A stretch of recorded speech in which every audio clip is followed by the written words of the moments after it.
Good morning, leaders. Good morning, all of you. Great morning. Wonderful day. Today ఇక్కడ కనిపిస్తున్నటువంటి leaders యొక్క check Vestige ద్వారా అంటే వాళ్ళ పని చేసుకుంటూ జాబ్ చేసుకుంటూ వాళ్ళకు దొరికిన టైంలో పార్ట్ టైంగా తీసుకున్నటువంటి వండర్ఫుల్ చెక్స్ అండి.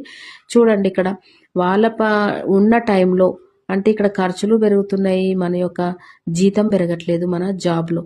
కానీ ఈ వెస్టీజ్ ఆపర్చునిటీ తీసుకున్న వాళ్ళకు దొరికిన టైంలో వండర్ఫుల్ లైఫ్ లీడ్ చేస్తున్నారు, ల్యాక్స్ ఆఫ్ ఇన్కమ్ తీసుకుంటున్నారు. ఇది అవకాశం అనేది ఇంకా ఎవరికైతే అర్థం కావట్లేదో క్లారిటీ తీసుకోండి. వెస్టీజ్ అంటే ఏంటిది, మనకి ఇందులో మన డ్రీమ్స్ ఫుల్ఫిల్ ఎలా అవుతాయి అనేది చూడండి. మనము ఇక్కడ ఒక షాపు బ్రాండ్ చేంజ్ చేయడం వల్ల లైఫ్ చేంజ్ అవుతుంది. మనము ఖర్చు పెట్టుకున్నటువంటి ఖర్చు మీదనే సంపాదించుకునే వండర్ఫుల్ ఆపర్చునిటీ అందరూ యూటిలైజ్ చేసుకోండి. వండర్ఫుల్ లైఫ్ లీడ్ చేయొచ్చు, మన డ్రీమ్స్ ఫుల్ఫిల్ చేయొచ్చు. Thank you upliners, thank you Vestige మేనేజ్మెంట్కి, thank you. Wish you wealth.